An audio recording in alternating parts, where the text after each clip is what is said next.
અબડાસા તાલુકાના નલિયા ખાતે વિશ્વ હિન્દુ પરિષદ નલિયા પ્રખંડ દ્વારા આયોજિત અક્ષત કળશ યાત્રામાં બહોળી સંખ્યામાં રામ ભક્તો જોડાયા। આ અક્ષત કળશ યાત્રામાં નલિયા ગામના સનાતની હિન્દુ ભાઈઓ તથા બહેનો મોટી સંખ્યામાં જોડાયા હતા, જેમાં નલિયા જંગલેશ્વર મહાદેવના મંદિરથી રામ મંદિર બજાર ચોક સુધી શોભાયાત્રાનું આયોજન કરવામાં આવ્યું હતું।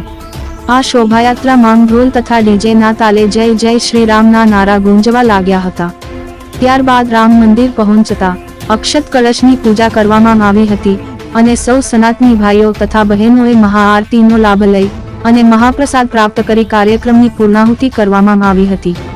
આ અક્ષત કળશ યાત્રા નલિયા પ્રખંડના 45 ગામોમાં જઈને આજે નલિયા મધ્યે પૂર્ણ થઈ હતી। આ કાર્યક્રમમાં કોઈ પણ જાતની દુર્ઘટના બને નહીં તે માટે વિશ્વ હિન્દુ પરિષદ પ્રખંડના ભાઈઓએ જહેમત ઉઠાવી હતી। અહેવાલ રમેશભાઈ ભાનુશાલી, અબડાસા, કચ્છ। આવા તાજા સમાચાર જોવા માટે અમારી ચેનલ સબસ્ક્રાઇબ કરો, લાઇક કરો અને શેર કરો। નલિયા તાલુકામાં 1 જાન્યુઆરીથી 5 જાન્યુઆરી અક્ષત કળશ યાત્રા એ નલિયા તાલુકાના 44 ગામોમાં ફરી અને આજે નલિયા નગરની જે અક્ષત યાત્રા હતી એ જંગલેશ્વર મહાદેવ મંદિરથી કરી અને મુખ્ય બજાર થઈ રામ મંદિર બજાર ચોકમાં પૂર્ણ થયેલ છે। આ કાર્યક્રમને સફળ બનાવવા માટે જે કોઈ ભાઈઓ બહેનોએ સાથ અને સહકાર આપેલ છે એનો અમે હૃદયપૂર્વક આભાર માનીએ છીએ। એ સિવાય આગામી 10 તારીખે બહેનો દ્વારા સુંદરકાંડનું આયોજન કરવામાં આવ્યું છે અને 22 તારીખે જે ભગવાન શ્રી રામના અયોધ્યા ધામમાં પુનઃ પ્રાણ પ્રતિષ્ઠા મહોત્સવ જે થવાનું છે એ અંતર્ગત નલિયા ગામમાં પણ ભવ્યથી ભવ્ય કાર્યક્રમ થાય એના માટે સૌ કાર્યકર્તા ભાઈઓએ ખૂબ મહેનત કરી અને એ દિવસે સવારથી કરી અને બપોર સુધી જે કાર્યક્રમ થવાનો છે એ કાર્યક્રમની અંદર સૌ ભાવિક ભક્તો મોટી સંખ્યામાં આવે એના માટે અમે નલિયાના વેપારી ભાઈઓને જે ધંધાર્થીઓ છે એમને બધાને વિનંતી કરીએ છીએ કે અડધો દિવસ પાછી પાડી અને સૌ શ્રી રામજી મંદિરમાં અહીંયા જે મહાઆરતી થવાની છે એમાં સૌ ઉપસ્થિત રહે એના માટે અમે એલઈડીનો પણ આયોજન કરેલ છે, મોટી સ્ક્રીનનો। તે સિવાય પ્રસાદનું પણ આયોજન કરેલ છે। તો સૌ ભાવિક ભક્તોને 22 તારીખે આ કાર્યક્રમમાં હાજરી આપવા સૌને વિનંતી છે। અસ્તુ, જય શ્રી રામ। જય શ્રી રામ। મારું નામ ભરત ભાવસા છે।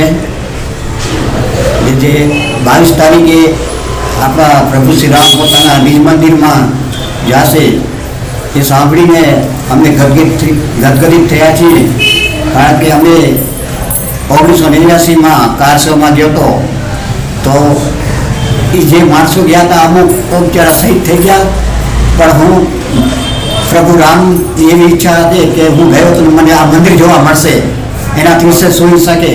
22 તારીખે આ રામ મંદિરનું પ્રતિષ્ઠા નથી પણ રામ રાજ્યનો પાયો નખાય છે, ભારત હિન્દુ રાષ્ટ્ર બનશે। જય શ્રી રામ। મારું નામ જયદીપસિંહ પ્રતાપસિંહ જાડેજા, વિશ્વ હિન્દુ પરિષદ માતાના મઢ જિલ્લામાં સેવા પ્રમુખની જવાબદારી વહન કરી રહ્યો છું। 22 તારીખના દિવસે જ્યારે અયોધ્યામાં રામ મંદિર પુનઃ પ્રાણ પ્રતિષ્ઠા થવાની છે તો એ માટે સમગ્ર ભારતમાં ઉત્સાહનો માહોલ રહે તે માટે અયોધ્યાથી આવેલ પૂજિત અક્ષત કળશ ગામે ગામ અબડાસા તાલુકાના ગામે ગામ વિતરણ કરવામાં આવે છે, જેને દરેક ગામમાં દરેક ભાઈ બહેનો ખૂબ જ પૂજન કરી અને વધાવી રહ્યા છે।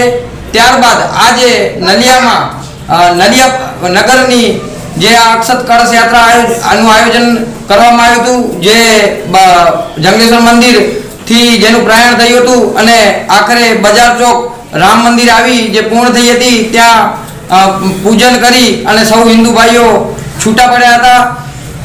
આનાથી આગળ 22 તારીખે આવો જ ભવ્ય કાર્યક્રમ નલિયામાં આ સમગ્ર કાર્યક્રમ જે અયોધ્યામાં પ્રાણ પ્રતિષ્ઠા થવાની છે તેનું લાઈવ એલસીડીના માધ્યમથી બજાર ચોકમાં કરવામાં આવશે, જેમાં સમસ્ત સનાતન હિન્દુ સમાજના બધી જ જ્ઞાતિઓના ભાઈ બહેનો સાથે મળીને આ લાભો લેવાના છીએ। ત્યારબાદ જે પણ આ કાર્યક્રમમાં અમને આર્થિક સહયોગ પણ દાતાઓ દ્વારા મળ્યો છે એ તમામ દાતાઓનો અહીંથી હું વિશ્વ હિન્દુ પરિષદ વતી ખૂબ ખૂબ આભાર માનું છું અને ખાતરી આપું છું કે જ્યારે પણ અબડાસા તાલુકામાં આપને અમારી જરૂર પડશે કોઈ પણ સંજોગોમાં ત્યારે અમે સાથે જ છીએ અને વિશ્વ હિન્દુ પરિષદ બજરંગ દળ જો આપની રક્ષા માટે હથિયાર ઉપાડવા પડશે તેના માટે પણ સક્ષમ છીએ। અસ્તુ, જય જય શ્રી રામ।